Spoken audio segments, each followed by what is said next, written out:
जय हिंद दोस्तों, welcome to my channel. हम इकोनॉमी में हमारी माइक्रो इकोनॉमी स्टार्ट हो गई थी, है ना। थोड़ा सा हम उसको रिवाइज कर लेते हैं, फिर हम आगे चलते हैं, ठीक है।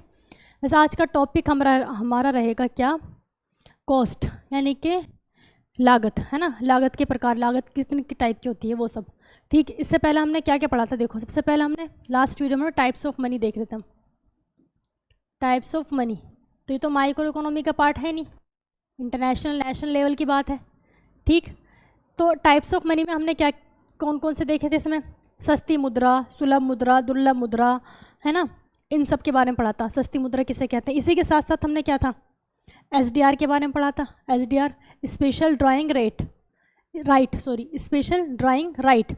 इसमें 5 मुद्रा कौन कौन सी थी, यूरो था, यूरो, येन, युआन, है ना, पौंड, पाउंड और क्या, डॉलर, पाउंड और क्या, डॉलर। ये सब किस में आती है, स्पेशल ड्राइंग राइट में, ठीक है, स्पेशल ड्राइंग राइट। इसके बाद हमारा माइक्रो इकोनॉमी शुरू हो गया था। अच्छा, मुद्रा में एक चीज़ आपने पढ़ी होगी कि जैसे हमारी यानी कि वैल्यू कम है डॉलर के हिसाब से, हमारी जो मुद्रा यानी कि हमारी मनी की वैल्यू क्या कम है, रुपये की, ठीक। तो इसको है ना अवमूल्यन कहते हैं, और ये खुद किया जाता है, यानी कि हमारे देश ने ऐसा 3 बार किया गया है। एक चीज़ होती है विमुद्रीकरण, है ना, और एक होता है अवमूल्यन। पहले विमुद्रीकरण को समझो। देखो विमुद्रीकरण क्या होता है, विमुद्रीकरण, ठीक। और एक क्या होता है, अवमूल्यन, मुद्रा का अवमूल्यन, मुद्रा का अवमूल्यन। विमुद्रीकरण में ये होता है कि आप जितनी भी आपकी पुरानी मुद्रा है उसको रिप्लेस करके आपको नई करेंसी, नई मुद्रा लेकर आनी है। जैसे अभी 2016 में मोदी जी ने किया था। 2016 में क्या नहीं था, नोटबंदी। इसका एग्जाम्पल क्या है, नोटबंदी। यानी कि ये किस लिए किया जाता है कि जिससे कि काला धन खत्म हो जाए। अब काला धन तो खत्म हुआ नहीं, है ना, इसका तो कुछ फ़ायदा हुआ ही नहीं था, लेकिन इसी को क्या कहते हैं, विमुद्रीकरण कहते हैं। 2016 में जो मोदी जी ने क्या किया था, नोटबंदी की थी, पुराने नोटों को ख़त्म करके नया नोट चलाना, उसको क्या कहते हैं, विमुद्रीकरण कहते हैं। अब मुद्रा का अवमूल्यन क्या होता है, मुद्रा का अवमूल्यन ये होता है कि अपनी मुद्रा को गिराना, है ना। अब गिराना कैसे, मतलब जैसे पहले आपने सुना होगा कि 1 रुपये बराबर कितना होता है, $75 के आसपास चल रहा था। अब 1 रुपये कितना हो गया, $1 $75 के आसपास था, है ना। अब 81-82 के आसपास है, 81-82 रुपये यानी कि $1। तो ऐसा अवमूल्यन हमारे देश में 3 बार हो चुका है। एक तो हुआ था 1949 में हुआ, ठीक। एक हुआ 1966 में, और एक हुआ 1991 में, 1991 में, ठीक है। 3 बार हो चुका है। ये होता क्यों है, ऐसा हम करते क्यों हैं, ऐसा हम इसलिए करते हैं जिससे कि हमारे देश से क्या हो जाए, एक्सपोर्ट बढ़ जाए। हमारे देश में क्या हो जाए, एक्सपोर्ट बढ़ जाए, एक्सपोर्ट बढ़ जाए, और ज़्यादा से ज़्यादा जो इंटरनेशनल कंपनी है वो हमारे भारत में आए, ठीक। अब एक्सपोर्ट कैसे बढ़ेगा, देखो, अगर जिसकी करेंसी डॉलर है, अमेरिका, जैसे अमेरिका करेंसी डॉलर है, अब अमेरिका हमारे देश से कुछ खरीदेगा, है ना, हमारे देश से कुछ खरीदेगा, तो हमारे देश से क्या होगा, एक्सपोर्ट होगा, निर्यात होगा। तो हमारे देश से वो कुछ खरीदेगा तो उसको फ़ायदा होगा नहीं होगा, और हमें भी फ़ायदा है, क्योंकि वो सपोज़ वो हमें $1 देगा, है ना, उसे तो हमें $1 देना पड़ेगा, और हम उसको जो सामान देंगे कितने का देंगे, 81 रुपये का। हम उसको सामान कितने का देंगे, 81 रुपये का, यानी कि उसके लिए हमारे देश में बहुत ज़्यादा सस्ता मिलेगा सामान, ठीक है। तो ऐसी बहुत सारी कंट्री, अब ये सारी की सारी कंट्री अभी जो हमने लिखवाई थी सारी बताइए मैंने आपको, ये हिस्ट्री का आ गया, वो मैंने मिटा दी। अच्छा, जो मैंने सारी आपको एसडीआर की जितनी भी करेंसी बताई थी वो सारी है क्या है, रुपये से महंगी है। तो वो सारी अगर हमारे देश से इंपोर्ट करती हैं, वो तो अपने लिए तो इंपोर्ट ही करेंगी ना, तो उनको फ़ायदा है, और प्लस हमें भी फ़ायदा है, हमारे देश की चीज़ें बिकेंगी, एक्सपोर्ट बढ़ेगा, ठीक है। इस वजह से क्या किया जाता है, अवमूल्यन किया जाता है, क्लियर। तो ये हो गया मुद्रा वाला पार्ट। अरे अच्छा, आपने एक और चीज़ सुनी होगी, क्रिप्टो करेंसी, क्रिप्टो करेंसी के बारे में पढ़ा होगा। वैसे सबको पता है आज के टाइम पे तो ना, क्रिप्टो करेंसी ये क्या होती है, ये ऑनलाइन होती है, यानी कि कह सकते हैं ये सॉफ्ट, है ना, हार्ड नहीं होती, ये सॉफ्ट कॉपी है, ठीक है ना। इसका आप ऑनलाइन ट्रांजैक्शन कर सकते हो, और इससे जो भी सामान आप ऑनलाइन खरीद सकते हो, ऑनलाइन ही होता है। जैसे कि इसमें से बिटकॉइन चला था ना सबसे पहला, बिटकॉइन था, वो सब क्या है, वो क्रिप्टो करेंसी है। ठीक, तो इंडिया में भी RBI भी अपनी क्रिप्टो करेंसी लेकर आ रहा है, इंडिया में अभी ये वैलिड है। ठीक है ना। तो ये हमने क्या पढ़ लिया था, मुद्रा के बारे में पढ़ लिया। मुद्रा के बाद हमारी माइक्रो इकोनॉमी शुरू हो गई थी। अच्छा, माइक्रो इकोनॉमी के जनक मैंने आपको बताया था कौन था, शेफर्ड, है ना, शेफर्ड था। तो माइक्रो इकोनॉमी हमने सबसे पहले क्या पढ़ा, माइक्रो इकोनॉमी सबसे पहले हमने क्या पढ़ा था, डिमांड के बारे में पढ़ा था, मांग, डिमांड। सबसे पहले क्या पढ़ा था हमने, डिमांड, यानी कि मांग के बारे में, मांग। अच्छा, एक देखो सिंपल सी बात है, अगर किसी चीज़ का हम प्राइस इंक्रीज कर दें, प्राइस हम बढ़ा दें, तो उस चीज़ की मांग घट जाएगी, यानी कि डिमांड उसकी डिक्रीज़ हो जाएगी। ठीक, तो हम कह सकते हैं कि जो मूल्य है, मूल्य हमेशा दर, और इनके बीच जो ग्राफ होगा, यहाँ लिखेंगे हम मांग, यहाँ लिखेंगे हम मांग। भाई एक चीज़ बढ़ रही है तो दूसरी चीज़ घट रही है, तो इनके बीच जो ग्राफ बनेगा कैसा बनेगा, उल्टा बनेगा। अब उल्टा ग्राफ बनेगा ऐसे, ऐसे तो बनेगा, उल्टा ग्राफ बनेगा। ठीक, उल्टा ग्राफ बना, इसको मिटाना ही पड़ेगा। ये कैसा बना, हमारा उल्टा ग्राफ बना। ठीक, अब आप देखो, प्राइस जो है, प्राइस अगर हम जितना ऊपर लेके जाएंगे इतना प्राइस बढ़ेगा, और डिमांड बाईं तरफ बढ़ेगा। ये सीजीएल का क्वेश्चन पूछा गया था कि मूल्य और मांग के ग्राफ में, है ना, मांग का ग्राफ अगर किधर दाएं ओर जाता है, दाएं तरफ जा रहा, अगर मांग का ग्राफ दाएं ओर जाता है तो मांग जो है वो बढ़ रही है या घट रही है। भाई सिंपल सी बात है, वो बढ़ेगी, इधर जितना जाएगा वो बढ़ेगी। मांग बढ़ती है, मांग हमेशा नीचे रखते हैं और मूल्य हमेशा यहाँ साइड में। ठीक, अब आप देखो, अगर मैं प्राइस इतना रखूँ, इतना ज़्यादा, भाई ज़्यादा है नहीं है, तो ये इसको हम इस पर टच करेंगे और यहाँ पे मिला देंगे, यहाँ पे हम इसको मिला देंगे। ठीक है, तो देखो जब प्राइस ज़्यादा था तो मांग कम हो गई, है ना। अगर सपोज करो कि मैंने मूल्य इतना कर दिया, प्राइस मैंने इतना कर दिया, तो देखो कहाँ टच करेगा, यहाँ पे। तो सोचो मांग कितनी ज़्यादा बढ़ गई, प्राइस कम है तो मांग बहुत ज़्यादा बढ़ गई। प्राइस को हम थोड़ा सा बढ़ा देते हैं, यहाँ लेकर आते हैं, प्राइस को हमने बढ़ा दिया, तो यहाँ टच किया ये, और इसको यहाँ पे मिल गया। ठीक है, तो जब अभी तो इक्वल है भाई, मिड में आ गया। ठीक है, तो ये यहाँ क्रॉस करेगा, यहाँ क्रॉस करेगा, यहाँ क्रॉस करके, तो बन गया इसका जो ढाल है, ढाल कैसे हो गया, उल्टा हो गया। इसको हम क्या कहते हैं, ऋणात्मक, ऋणात्मक ढाल। क्या कहते हैं, ऋणात्मक ढाल। ठीक है ना, ऋणात्मक ढाल होता है, यानी कि, और ग्राफ कैसा बनता है, उल्टा, उल्टा। ग्राफ कैसे बनेगा, उल्टा। क्लियर। अब इनके बीच अगर हम रिलेशन देखें, देखो एक तो हो गया ये, अगर इस हिसाब से हम रिलेशन देखें तो इसके क्या हो जाएगा, व्युत्क्रमानुपाती हो जाएगा, यानी कि मूल्य क्या हो जाएगा, मूल्य हम बढ़ाएंगे तो क्या हो जाएगा, हमारा मांग क्या हो गई, कम हो गई। मूल्य हम बढ़ाएंगे तो मांग कम, मूल्य हम कम करेंगे तो मांग ज़्यादा, ऐसी तो होता है। लेकिन कुछ सिचुएशन में ऐसा होता है कि अगर हम किसी चीज़ का प्राइस हम इंक्रीज़ करें, और कितना भी इंक्रीज़ करें, लेकिन डिमांड बढ़ती जाती है, बढ़ती जाती है। जैसे ये होता है, जैसे मैंने आपको कई बार बता दिया कि शादियों के सीज़न में डीजे या फिर जो हलवाई होते हैं उनके प्राइस बढ़ जाते हैं। देखो प्राइस बढ़ जाते हैं तब भी डिमांड क्या कम होती है, तब भी लोग उनको सबको डीजे चाहिए, है ना। शादी में बिना डीजे के क्या काम, है ना, बिना डीजे के तो कोई इन्जॉय नहीं करता आज के टाइम पे। क्लियर। और जैसे कोई त्यौहार है ना, ईद आ रही है या फिर दीपावली है, तो इन सब चीज़ों पे क्या होता है, प्राइस बढ़ते हैं तब भी डिमांड बढ़ती है। ठीक, तो ये वाला रिलेशन यहाँ पर फिट नहीं बैठ रहा, ये वाला रिलेशन यहाँ फिट नहीं बैठ रहा। तो इसको कहते हैं कि इनके बीच क्या होता है, मांग और मूल्य के बीच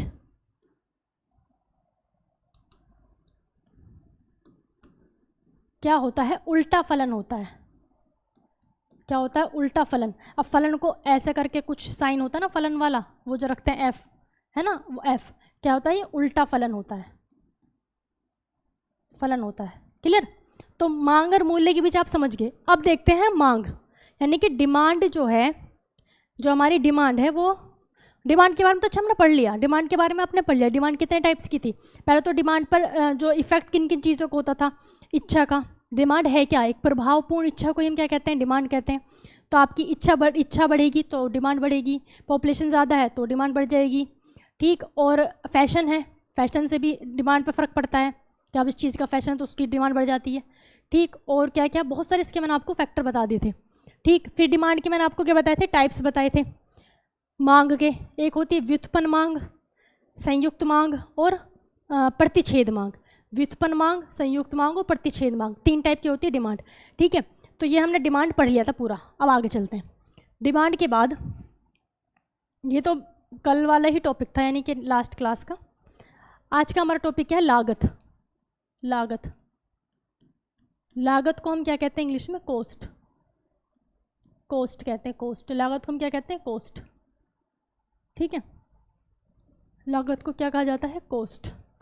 अब लागत के बहुत सारे टाइप्स हैं, एक एक करके समझो। लागत के बहुत सारे क्या हैं? टाइप्स हैं। ठीक, वैसे लागत आप क्या कहोगे? लागत है क्या? आपने उसमें भी पढ़ा होगा ना मैथ्स में, कि जब उसके डिस्काउंट वगैरह के क्वेश्चन करते हैं कि उसमें इतनी लागत आई है ना, क्रय मूल्य इतना है, विक्रय मूल्य इतना, उसको लागत इतनी। तो क्रय लागत कहाँ हम किस में जोड़ते हैं? उसकी सीपी में, है ना, क्रय मूल्य में। ठीक, तो लागत एक्चुअल में क्या है कि जो हम प्रोडक्शन कर रहे हैं, किसी चीज़ को हम बना रहे हैं, किसी चीज़ का उत्पादन कर रहे हैं, उत्पादन पर जितना हमने खर्च कर दिया वही क्या उसकी लागत है। तो लागत बेसिकली क्या है? उत्पादन में किया गया खर्च। उत्पादन में किया गया खर्च, उत्पादन में किया गया खर्च ही क्या है? लागत होती है। ठीक, अब लागत के आप देखो प्रकार, इसके टाइप्स। लागत के टाइप्स, इसके टाइप्स में आप सबसे पहले पढ़ो कौन सी? मौद्रिक लागत। नंबर 1, अभी तो नंबर 1 तो नीचे, टाइप्स को मिटा ही देते हैं। ठीक, नंबर 1 क्या है? मौद्रिक लागत। मौद्रिक लागत। ठीक, मौद्रिक लागत को इंग्लिश में कहते हैं मॉनेटरी कॉस्ट। ठीक है, मॉनेटरी कॉस्ट। मौद्रिक लागत ये है यानी कि जिस पर देखो, जिस चीज़ का हम प्रोडक्शन करते हैं तो 2 चीज़ लगती हैं। एक तो लगा आपका पैसा, है ना, और भाई एक आपकी मेहनत भी तो लगी, एक क्या लगा? आपका श्रम। ठीक, अगर आप सपोज करो आपने 100 रुपये में किसी चीज़ की में को बनाने में, किसी चीज़ के प्रोडक्शन में आपके 100 रुपये लग गए और आपने वो चीज़ 100 रुपये में ही बेच दी, तो आपको प्रॉफिट हुआ, लॉस हुआ? भाई लॉस हुआ, क्योंकि आपकी जो मेहनत लगी, आपने मेहनत के पैसे तो इसमें जोड़े ही नहीं, तो क्या हुआ? लॉस हुआ। तो जो टोटल सिर्फ पैसे की जो लागत है उसको हम क्या कहेंगे? मौद्रिक लागत। तो इसमें हम क्या रख सकते हैं? पैसा, पैसे की लागत, जितना आपका टोटल पैसा लगा उसको क्या कहते हैं? मौद्रिक लागत कहते हैं। ठीक, क्लियर? अब आ जाओ सेकेंड टाइप पे, नंबर 2। सेकेंड टाइप है आपका वास्तविक लागत। वास्तविक लागत यानी कि रियल कॉस्ट। वास्तविक लागत यानी कि रियल कॉस्ट।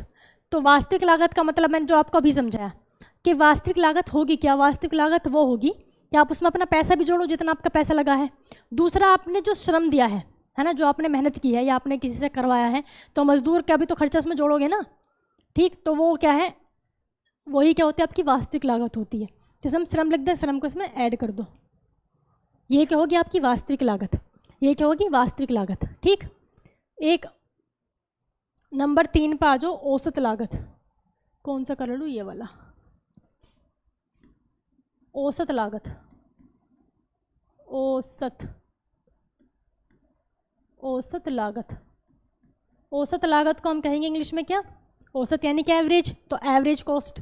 एवरेज कॉस्ट, देखो एवरेज का मतलब तो आप समझते ही हो, किसी चीज़ का एवरेज क्या होता है? एवरेज ही होता है। ठीक है, किसी चीज़ का एवरेज एवरेज ही होता है। ये क्या बात हुई? यानी कि जैसे किसी के खर्चे पे जाते हैं, है ना, जैसे कोई प्रोडक्शन किसी चीज़ का कर रहा है तो उसमें जो उसका एवरेज लग जाता है ना, जैसे देखो किसी चीज़ की प्रोडक्शन है, सपोज करो कभी तो 120 रुपये का खर्चा आया, है ना, कभी उसका 100 रुपये में बन जाता है, वो प्रोडक्शन 100 रुपये में हो गया, कभी उसका 80 रुपये में भी हो गया और कभी उसका 150 रुपये लग गए, है ना। तो टोटल इसका एवरेज अगर हम माने कि एवरेज 100 में हो जाता है, 100 में हो जाता है, तो ये क्या है? यही उसका एवरेज लागत है। मतलब प्रोडक्शन आप करोगे तो अभी हमेशा लागत के सेम थोड़ी आती है भाई, थोड़ा बहुत आगे पीछे हो जाता है। तो जो एक्चुअल में किसी चीज़ का एवरेज हम निकालें वही क्या? उसकी एवरेज लागत है। जैसे कोई रेंट पे रहता है ना, तो उसका महीने का खर्चा सपोज कभी तो उसका 7,000 आया, ठीक है, और कभी 5,000, यानी कि इस टाइम पे जब 7,000 आया तो उसने सिलेंडर मंगा लिया, भाई 1100-1200 का तो सिलेंडर ही है। अब सिलेंडर ना मंगाए तो एवरेज वो 5000 में अपना गुजारा कर लेगा, एवरेज अपना 5000 में गुजारा कर लेगा। तो यही क्या है, यही हमारी एवरेज लागत है, ठीक, औसत लागत है। समझ गए होंगे भाई इतने, तो इसमें इतनी मेहनत की वैसे ज़रूरत थी नहीं। अब आ जाओ नंबर 4, औसत लागत आ गई। अब औसत लागत के बाद वास्तविक तो पढ़ा दिया, औसत लागत के बाद सीमांत लागत, सीमांत बिल्कुल सीमा पे, सीमांत लागत, सीमांत लागत इसको हम क्या कहेंगे, मार्जिनल कॉस्ट। सीमांत लागत को हम क्या कहेंगे, मार्जिनल कॉस्ट, मार्जिनल कॉस्ट यानी कि बिल्कुल मार्जिन। अब वही बात जो अभी हमने किराए वाला एग्जांपल लिया था, जैसे अभी उसकी ये जो औसत लागत सपोज करो कि 5000 में उसका गुजारा चल गया, 5000 में उसका गुजारा चल गया, लेकिन अब इसमें से इतना खर्चा कम कर दो कि जिसमें बस वो जी सके जिसमें बस वो जी सके, लेकिन उससे अगर कम किया तो फिर तो उसे भूखे मरना पड़ेगा। समझिए ना कि बिल्कुल बॉर्डर पे, बिल्कुल सीमा पे। अब आज प्रोडक्शन में, क्योंकि लागत का मतलब प्रोडक्शन के ऊपर ही है कि प्रोडक्शन में जो भी हमने खर्चा किया वो क्या लागत है। तो जैसे अभी हमने कहा था कि कोई चीज़ बन रही है तो उसकी हमने 100 रुपये लगाया था कि उसका एवरेज है 100 रुपये में वो बन जाती है, एवरेज 100 रुपये में बन जाती है। वैसे तो 120 तक चली जाती है उसकी लागत, किसी वस्तु की लागत 120 रुपये हो जाती है, लेकिन एवरेज हम 100 मान लेते हैं, एवरेज 100 में भी बन जाएगी, है ना। अब इससे भी कम, इससे भी कम सपोज 80 खींच तान के 80 में भी हम गुजारा कर लेंगे, 80 में भी हम इस चीज़ को बना देंगे। तो ये क्या है, सीमांत है। अगर 80 से सपोज मैंने 70 कर दिया तो फिर तो मुमकिन ही नहीं है, ठीक है ना, फिर उस चीज़ का प्रोडक्शन हो ही नहीं सकता, उत्पादन नहीं हो सकता। समझ गए ना। तो सीमांत लागत यानी कि मार्जिनल, बिल्कुल सीमा पे, कि इससे कम में गुजारा नहीं हो सकता, इससे कम में आप उस चीज़ का प्रोडक्शन नहीं कर सकते, ठीक है। वही क्या है, आपकी सीमांत लागत है, ठीक है ना, वही क्या है, सीमांत लागत है। सीमांत लागत समझ आ गया। सीमांत लागत अब होती है स्थिर लागत, स्थिर लागत और परिवर्ती लागत। सीमांत लागत, स्थिर, परिवर्तित। एक इससे पहले पढ़ो अवसर लागत। कौन सी, कौन सा कलर लेऊँ मैं, सारे में कलर चेंज कर दिया मैंने तो। अवसर लागत, अवसर लागत यानी कि अपॉर्चुनिटी कॉस्ट। अवसर लागत यानी कि अपॉर्चुनिटी कॉस्ट। अवसर लागत, अपॉर्चुनिटी कॉस्ट, इसका मतलब है, देखो जैसे आपका कोई बिजनेस है ना, और उस बिजनेस में से जैसे किसी चीज़ की कोई दुकान है, सपोज करो कोई कुछ बनाने की, फास्ट फूड बनाने की दुकान है उसमें आप बर्गर, चाउमीन, समोसे वगैरह सब बनाते हो, ठीक, फास्ट फूड की शॉप है। अब आपको फास्ट फूड की शॉप का एग्जांपल फिलहाल के लिए छोड़ दो, बाद में लेंगे, ठीक है, क्योंकि अवसर लागत पर फिट नहीं बैठ रहा। थोड़ा सा बड़ा बिजनेस लेते हैं, है ना, थोड़ा सा हमने बड़ा, सपोज करो कि जूते बनाने का किसी का शोरूम है ना, मीडियम सा शोरूम है जूते बनाने का। अब वो क्या करे कि उसमें से उसने सोचा कि मैं क्या करता हूँ, इसमें से मंथली 10,000 रुपये निकाल लूँ, है ना, मैंने कितने निकालूँ, इसमें से 10,000 रुपये निकाल लूँ। अगर वो अपनी बिजनेस में से 10,000 उसने निकाल लिए, तो 10,000 निकालने पर उसके बिजनेस पे क्या फ़र्क पड़ रहा है भाई, जिसको जूते बनाने का शोरूम है ना, तो 10,000 अगर उसमें से वो निकाल ले, अपने प्रॉफिट में से अलग कर दे, तो क्या कुछ फ़र्क पड़ेगा, नहीं पड़ेगा। लेकिन अगर वो 10 की जगह वो 50,000 निकालने लगे, 50,000, फिर तो उसका बिजनेस डूब जाएगा। फिर जो उनके वहाँ के जो वर्कर्स हैं उनको सैलरी है, दुनिया भर के जो क्या लगता है, कच्चा माल लगता है, उनके लिए वो पैसा कहाँ से आएगा। तो 10,000 तक वो निकाल सकता है, थोड़ा बहुत आगे पीछे कर लो, लेकिन 50,000 जहाँ उसने निकाले तो उसके बिजनेस पर फ़र्क पड़ेगा। अब सपोज वो 10,000 निकालते निकालते निकालते निकालते उसने बहुत सारा पैसे इकट्ठा कर लिया, और कर लिया कितना, 1 लाख, है ना, 1 लाख रुपए इकट्ठा कर लिया। अब 1 लाख में वो अपना छोटा सा अलग क्या कर सकता है, अलग बिजनेस कर सकता है, ठीक है ना। 1 लाख रुपए में, या और भी बड़ा अमाउंट कर लो इसको, 10 से 40, है ना, एग्जाम्पल के तौर पे मैंने आपको समझाया सिर्फ, है ना, इसमें वो अपने उसने अलग बिजनेस कर लिया।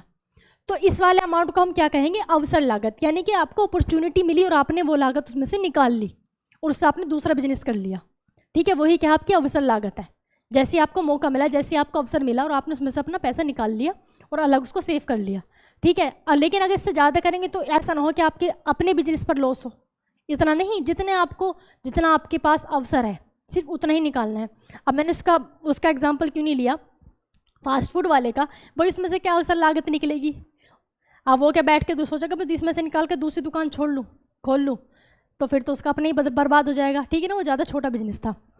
और अवसर लागत का सबसे बड़ा एग्जाम्पल आप सब मैंने भी किया है और आप सब ने किया होगा कि सामान लेने गए कोई घर का, उसमें से अपनी अवसर लागत निकाल ली, यानी कि कोई सामान 20 रुपये का है तो उसमें से कुछ भी एडजस्ट करके 5 रुपये बचा लिए, 2 रुपये बचा लिए, ठीक है।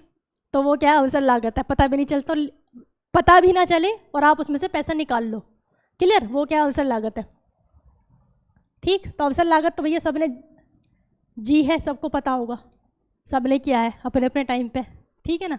ये क्या है, अवसर लागत। अब आज जो मैंने आपको भी बताया था सीमांत तो परिवर्ती लागत, नंबर 6 सीमांत लागत। सीमांत मैंने पढ़ा दिया, अच्छा सीमांत नहीं, स्थिर लागत, पागे स्थिर, स्थिर लागत, स्थिर लागत, और दूसरा है परिवर्ती लागत, स्थिर लागत और परिवर्ती लागत। देखो स्थिर लागत यानी कि जो चीज़ स्टेबल हो, स्थिर मतलब स्टेबल हो, इसके नाम से ही पता चल रहा है स्थिर लागत, यानी कि ऐसी लागत जिसमें आप चेंजेस नहीं कर सकते, है ना, कि इतने में भी हो सकता है या इतने में भी हो सकता है, नहीं। जैसे कि किस चीज़ का रेंट, रेंट जो आपका फिक्स है 2500, 2000, 3000, 5000, तो आपको वही पे करना पड़ेगा हर मंथ, है ना, वो तो आगे पीछे नहीं हो सकता। तो वही क्या, वही आपकी स्थिर लागत। इसमें आप लिख सकते हैं कि किराया किसी चीज़ का, रेंट, रेंट क्या होता है, स्थिर लागत है। जैसे इसमें एग्जाम्पल बैठ जाएगा आपका वो वाला फिट, फास्ट फूड शॉप वाला, जैसे किसी की फास्ट फूड शॉप है और वो किराए पे है, तो उसका जितना खर्च, जितनी लागत, भाई लागत वो जो समोसे बेच रहा है, जो चाउमीन वगैरह जो बेच रहा है, उसमें सारी चीज़ का जोड़ के बेचेगा नहीं बेचेगा, भाई उसमें जितना उसका खर्च है उसमें अपना किराया भी जोड़ेगा अपनी लागत में, उसका रेंट भी जोड़ेगा, ठीक, जो उसमें सामान लगा रहा है वो भी जोड़ेगा, अपनी मेहनत भी जोड़ेगा, तब आपको वो देगा, ठीक है ना। जितने उसने रेट फिक्स करें तब आप वो रेट फिक्स करेगा, क्लियर। तो उसमें से उस टोटल उसकी जो लागत लगी उसमें से स्थिर लागत क्या है, उसका किराया, कि ये उसका देना इतना ही देना है। लेकिन बाकी जो चीज़ें हैं, है ना, स्थिर लागत हमने किराए को अलग कर दिया कि ये तो इतनी ही रहेगी, ये तो आगे पीछे नहीं होने वाली। लेकिन जो बाकी जो चीज़ें हैं उनकी जो लागत है वो क्या है, परिवर्ती लागत है। जैसे इसको हम कह सकते हैं कि किसी के प्रोडक्शन में जो कच्चे माल की लागत होती है, कच्चा माल समझते हैं ना, रॉ मटेरियल, रॉ मटेरियल किसे कहते हैं, यानी कि जो फर्निश आइटम होता है ना, वो जिन चीज़ों से बना वो उसका रॉ मटेरियल है। जैसे कि वुड है, लकड़ी है, अब लकड़ी से आप फर्नीचर बनाओगे तो फर्नीचर का रॉ मटेरियल क्या है, लकड़ी है, फर्नीचर का रॉ मटेरियल क्या हो गया, लकड़ी हो गई, ठीक। अब ये हम समोसे की बात कर रहे थे, अब समोसा बनाने के लिए रॉ मटेरियल आपको तेल चाहिए, आलू चाहिए और मैदा, ये सारी चीज़ क्या है, इसका रॉ मटेरियल है। तो इन पर तो खर्चा ऊपर नीचे होता है, तो यही क्या है, परिवर्ती लागत है, यानी कि जो चेंज होती रहे, ठीक है, जो परिवर्तन जिसमें होता रहे वो क्या है, परिवर्ती लागत है। तो इन दोनों का डिफरेंस समझ गए, स्थिर लागत, परिवर्ती लागत। सीमांत लागत, बिल्कुल सीमांत और औसत को एक साथ करो, अवसर तो अलग ही चीज़ है ना। औसत जो एवरेज निकल जाता है और सीमांत बिल्कुल बॉर्डर पे, इससे कम नहीं हो सकता। वास्तविक दोनों को प्लस कर दो, यानी कि इसमें श्रम भी हो, आपका पैसा भी हो। खाली पैसा करो तो मौद्रिक लागत। अवसर लागत जो आप मौका मिलते ही थोड़ा थोड़ा निकाल के आप अपना दूसरा बिजनेस कर लो, ठीक, वो अवसर लागत है, क्लियर। तो यहाँ पे क्या पढ़ लिया, लागत के बारे में पढ़ लिया। अब इसके बाद हमारा नेक्स्ट टॉपिक क्या रहेगा, लागत के बाद वस्तु, टाइप्स ऑफ गुड्स, ठीक है ना, टाइप्स ऑफ गुड्स। तो क्लास में ज़्यादा लंबी नहीं करी क्योंकि अभी मेरी हिस्ट्री की क्लास थी, ठीक है। तो नेक्स्ट क्लास में मिलते हैं, उसमें हम वस्तु के बारे में पढ़ेंगे, उसमें आपको ग्राफ वगैरह अच्छे से पढ़ना पड़ेगा बहुत सारा, ठीक है। तो वीडियो को लाइक और शेयर कर देना। थैंक यू दोस्तों, मिलते हैं फिर।